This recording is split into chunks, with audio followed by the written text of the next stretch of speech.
G'day mates, welcome back to my YouTube channel. In today's video, I'm going to be covering everything that happened in FNCS today, and I thought yesterday's video was a big one. Man, this is absolute insanity. We have a lot of drama, a lot of insane performances. We had Co1azo's team getting griefed in the reboot round to the point where the other players started getting death threats from the community. Everyone freaked out, everyone got involved. Zayt ended up winning the reboot round, the final game he needed to qualify as Zayt, Saf, and Stretch, right? A team that people have pegged to win FNCS Grand Finals, and the reason he was even in the reboot round is because he got griefed in game number 6 by a team dropping on them, taking the loot from their drop spot and throwing it into the distance, like just blatant straight up griefing, no doubt about it as well. But we had some huge performances we need to celebrate as well. We had Thomas HD, Flick, and Anas setting point records over on EU. We had Jack, Acorn, and Slack setting point records on NA. I just want to cover everything that happened because, man, it was insane. If you guys are loving all the content, make sure you go out and check out my second YouTube channel. It's Extra Antics. I'll put a link in the description down below, right at the top.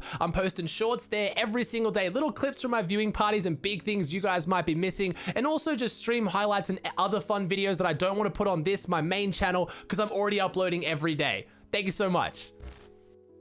Before we move on to EU, I've got to start with NA East because this is where everything happened. This is where all the big storylines were. It was absolutely ridiculous. Today, we had Heat 3 and we had Heat 4. Heat 3 was an absolute stomp fest. It was statistically the easiest heat of any of the heats. I'm usually basing which heat was the strongest of how many players from that heat have qualified for other finals and how many. The other heats were all around 100 to 110 final appearances. So the players that were playing in that heat had qualified for multiple finals.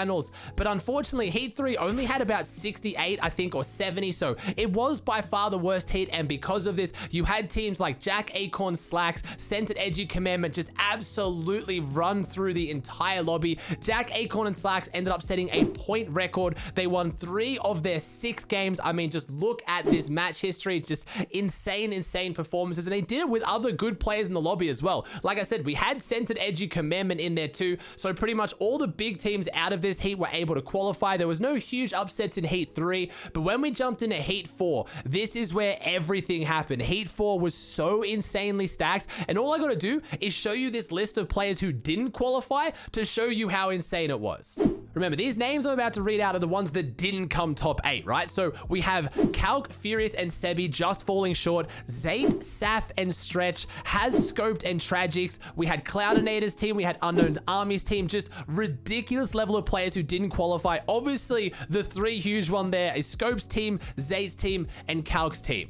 The teams that did manage to pop off, though, as we saw an insane performance from Creo, Avery, and Illis, showing what they can do with uncontested Lazy Lakes. They absolutely dominated. DGen, Ages, and Skittles had a huge comeback. After 2 games, they were really struggling. They had a 19th place and a 21st place. Remember, it's trios, it's top 33. But then they managed to end up bringing it back with an insane 1st, 4th, 1st, and then 11th. Those 2 first place, by the way, they took high ground off Zayt when they already had it. So such a dominant performance. Cease, Animal, and Uzi. So a newly formed team of Cease and Animal, which a lot of players by now would usually be calling them washed. You know, they're past their prime. Showing up in a big way, coming top 3 in a stacked heat. We also had Knight, Shark, and AV, the X-Set trio, make a return. We haven't even been talking about them. I haven't even been talking about them because they just haven't been performing. Definitely not to their standard they were up to last season, but they're back, and I'm so happy to see it. On the back of 2 huge games, they got a 9-elim 2nd place and a 14-elim victory royale. So ridiculous from them. We saw Adrian, Archive, and Clamps, an up-and-coming team, pop off as well. Day, Miro, and Reverse, our ex-FNCS champions, were in the mix. Narwhal, Crunchy, and Zlem, again, underrated gods in the scene. And then we had Osp, Bully, and Frisk to close it out. I've already covered this in previous videos, but in case you're not up to date with exactly who didn't get top 8 in the other heats as well and went on to the reboot round, I'll just run through some names here. If I forget anyone, I'm sorry. There is literally so many big names in this. We had Nico and Rokane's team. We had Knifer Accept Spade, Joji, Tabs, Who Fishy, P-God, Alige, Yelty. We had Niddle, Mikey, Clarity, which I talked about yesterday. We had Arab's team that didn't end up playing. A lot of you guys were asking about that. Arab and Nate Hill were aware from the start that Inno said that if they make reboot round, unfortunately, he won't be able to play it. Arab said that if Inno could play it, he definitely would, but nothing changed. Arab wasn't able to play it. We had D-Roller Class and Co1azo, Remember that one as well?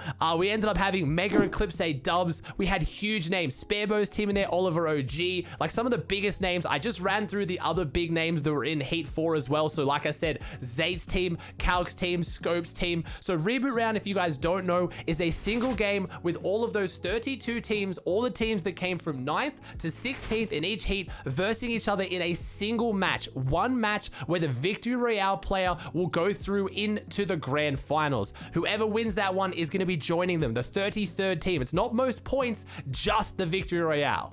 Before we move on to the drama that went down in the Reboot Round with Co1azo's team, we got to talk about how Zayt got there, because I said it in the intro, they were griefed. And I know I don't like to throw around that term a lot. I'm not saying a team just dropped on them and fought them and they lost, right? Like I feel like people use the term grief too lightly. No, in this situation, I do mean straight up grief. So we actually ended up having Noodle FPS, Noodle Mini, and the Big Parker drop on Zayt's team. I've since actually had Noodle FPS and Noodle Mini DM me saying they weren't a part of this. They didn't want to be a part of it. It was all the Big Parker. I can't verify that, but I wanted to throw it in because, again, what we are looking at is a clip of Parker. I don't actually see anything from the other duo trying to grieve Zayt. They just dropped there with them, which, again, is a little bit strange, but at least they're trying to play the game to the best of their ability. But let me show you the clip of what the Big Parker does for me to say that this kid is griefing.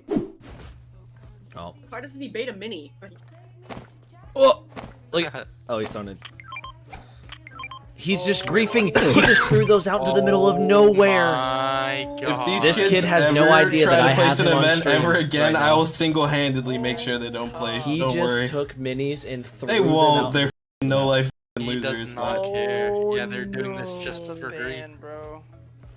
I mean, as you guys heard in the call there, that was taken from Chap's stream when he was doing a viewing party with some of the other guys. And yeah, as you can hear from what Chap said, he was clearly really, really upset. And again, I don't throw that term around lightly. That team's entire mission, or at least that player, was to grief. They wanted to make Zayt not qualify. And because of that, Zayt didn't qualify. You could argue that yes, Zayt did have 5 other games. They won their game 1. They struggled a bit in game 2, 3, 4, and 5. But also, like I said, they had high ground twice where I guarantee they would have won the game if Skittles, Degen, and Ages didn't just come up and take height off them somehow. They were playing way better than what their placement ended up showing. But either way, whether they needed the game or not, whatever happened, you can't do that. You just can't. So going into the Reboot Round, Zayt became a bit of a hero, obviously. People wanted to see him win, not just because it's Zayt and because people want to see them in the grand final, but because a lot of people felt like they shouldn't have been in the Reboot Round in the first place.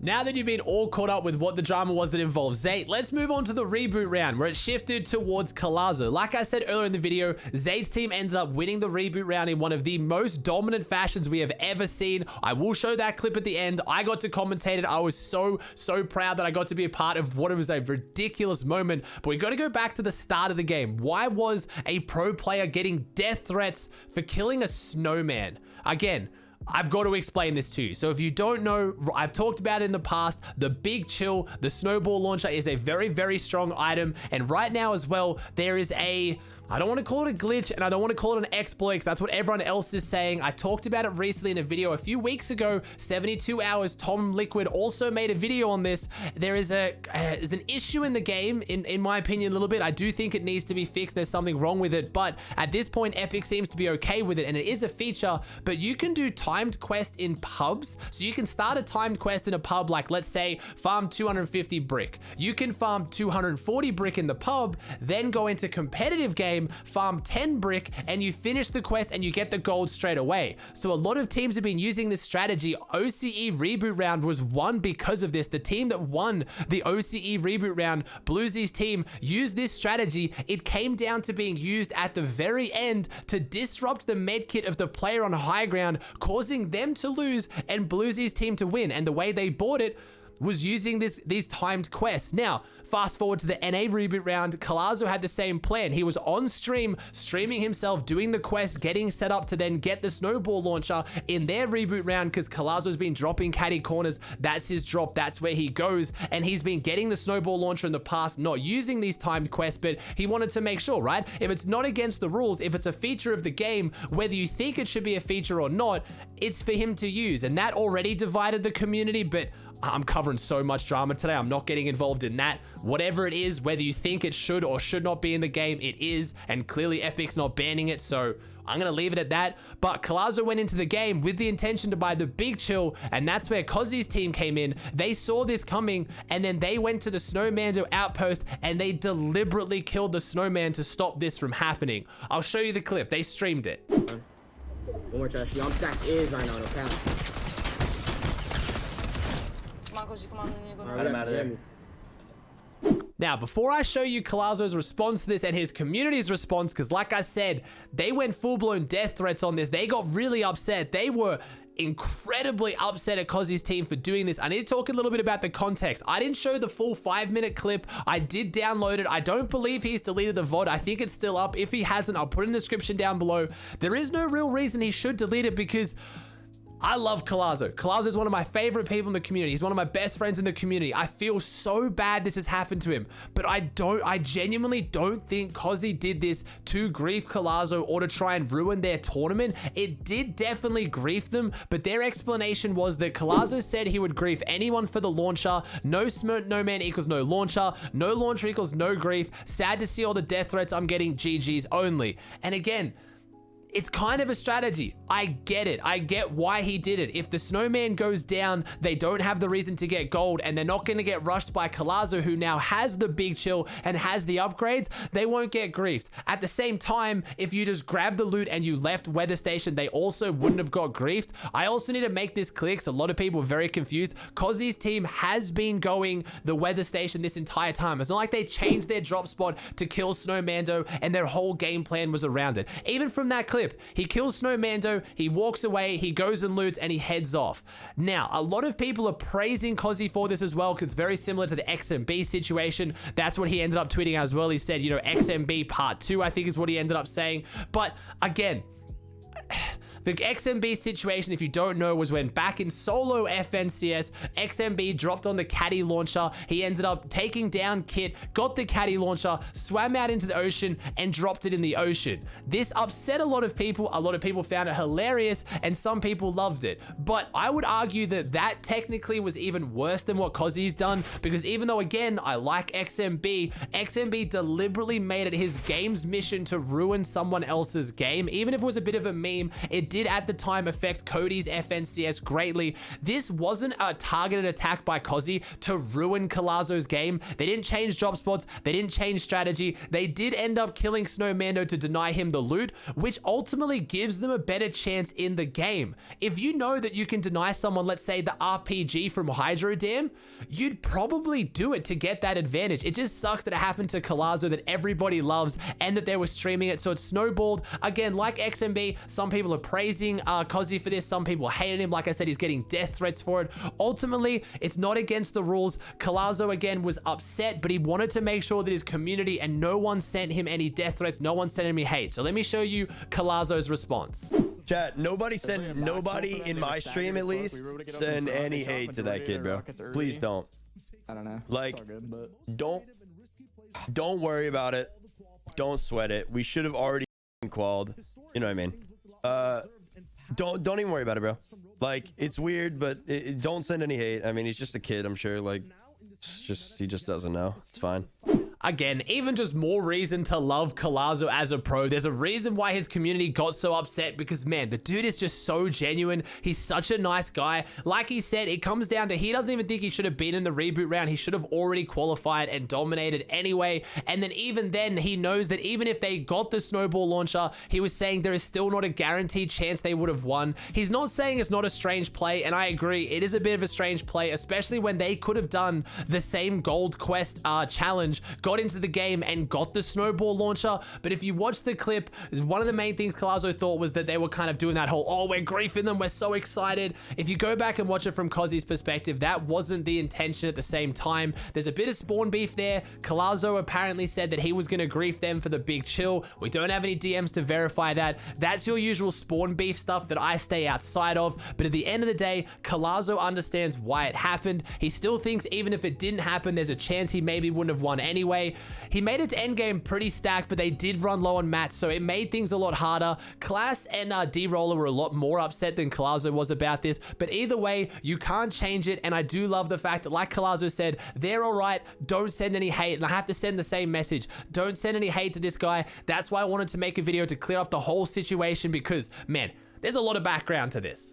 You guys know me, I don't like to focus on the drama and the negative too much. I just wanted to cover all that, but I want to focus on Zayt, Saf, and Stretch's victory in the reboot round, because despite what happened to Co1azo's team, despite what happened to them to get them into the reboot round, this game will go down as one of the biggest and best games in competitive Fortnite history. It was insane. Zayt and Saf won the reboot round. They took height like we know they could do. They managed to hold it, and unlike the other different regions reboot rounds that always went to these massive long heal-offs where it was just whoever had more meds in zone. No, Zayt, Saf, and Stretch's team destroyed the lobby, applied so much pressure, and held high ground for so long that it didn't even go to a full heal-off in the end. The zone didn't even fully close out at the very end, but I want to show you the last minute of that game because, man, like I said, I had the absolute joy of casting it, and it was so intense. There is no other trio in this. They have the high ground. Mega has the med kit. He has the floppers, but they don't have the builds. They're on low ground. They're handing each other meds. It's not going to matter. It's not going to come down to it. You're popping the med kit now. There's 49 seconds. Zayt, Saf, and Stretch have dominated this lobby. They're not even going to let it go down to a heal-off. Dubs is in shambles. Mega's back in Storm. He finds more meds, though. He gets more splashes. He gets more floppers. Is this enough? He can pull off the double med kit. Zayt RPGs them. They take down Dubs, but they don't take down Mega. He's deep in Storm. Stretch is setting up. He's looking. He's got the meds, but he's also got the eyes in the sky. Who has more meds, Stretch or Mega? Mega went out deep. He went in early. He's pushing back in. He knows he doesn't have it. He can't get the med kit off. That's it. As long as Stretch heals this, Zayt, Saf, and Stretch will be going through to the grand final. Wow. Stretch holds on to his history. He goes into every single FNCS grand finals. And what a... I'm gonna go hide behind this brick. He's near me. Yeah, on top of us. Let's go!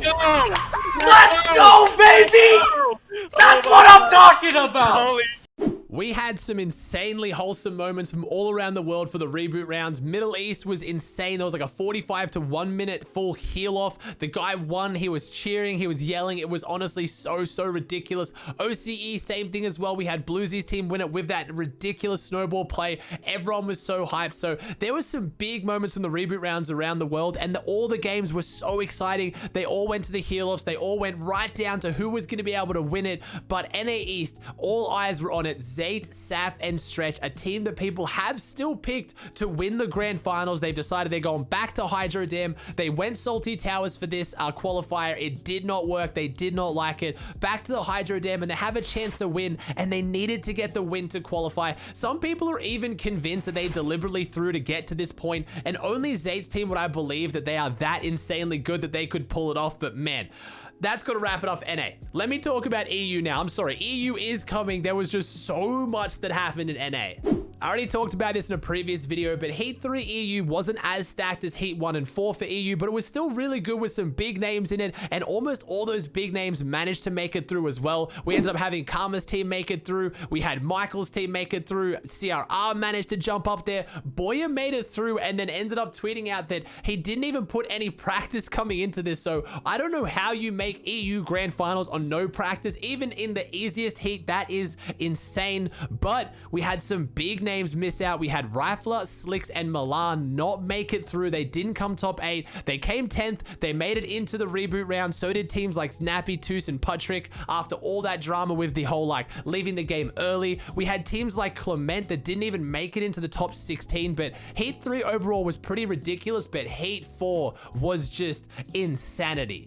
Heat 4 was the big stacker, and I mean, running through the leaderboard, you can tell that was the case. We had Flick, Anas, and Thomas HD dropping 256 points. 2 wins of their 6 matches with 11.33 average elims and an average placement of 3.83. That makes it look like a bot lobby. To be able to drop points like that in arguably the most difficult heat on EU is absolutely insane. I can't overstate this enough. tough. I know Jack, Acorn, and Slacks set a point record in their heat, but this was a stacked heat on EU. It was insane how hard they dominated. And again, let me run you through the other names that managed to qualify so you know that it was a good lobby. We have Kinzel's team in second, Andalix's team in third, Amplify, Matzo, and Benji Fishy in fourth. We did have it. Benji Fishy is going through to the grand finals. We have Blackie's team. We have Rescard and Dredder Scram that managed to qualify despite being contested at Steamy Stacks, which is huge.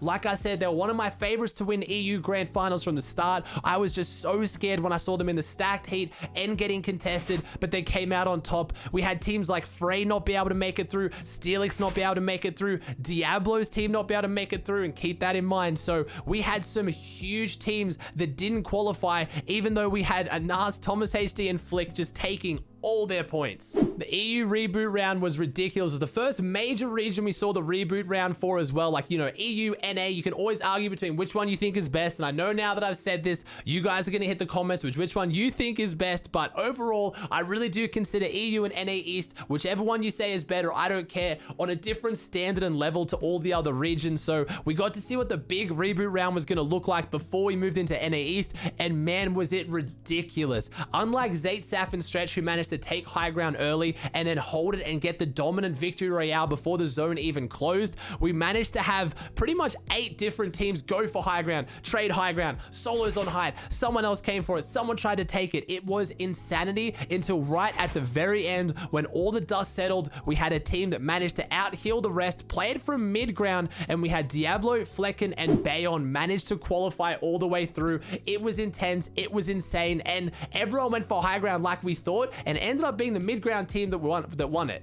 We didn't have too many big upsets in NA West. We managed to have Rich Homie Quinn qualify in the final heat. It came down to the final game, and it came down to the final point. They only just managed to qualify. If the team beneath them had gotten an extra placement, if they had made one more place higher, they would have knocked them out of the top 8. They would have gone down into the reboot round. Other than that, there was no major upsets on NA West. All the big teams, Arkham's team, Reed's team, Wavy Jacobs' team, they already made it through. It didn't come down to the reboot round, but when it did come down to the reboot round, the one team that had a lot of eyes on them was Midi and Vert's team. A lot of people had them picked to win the reboot round, to qualify and do it all, and they came so close. They ended up going down in second place. They were the last team that just didn't make it, and then it ended up going over to Union, Jeffers, and Dardas, who managed to pull off the heal off. They did it with a few splashes to spare. I believe they had 4 splashes at the end with more health, so they did convincingly win the reboot round. But for Midi's team that was a favorite, coming in second was a little bit gut-wrenching, but man, it was incredibly exciting either way. All right, guys, again, a much longer video. You guys have said you're loving these longer videos, so when the content's there, I'm gonna make them long. There's a lot to talk about. I even cut some parts out of this as well, so if you like the longer video, if you're liking the content, please chuck a like on it. Let me know in the comment section down below, and if you haven't already, please subscribe to the channel. It would mean the world to me. Thank you for all your support at the moment. It has been absolutely insane. I hope you enjoyed the video, and I'll see you in the next one.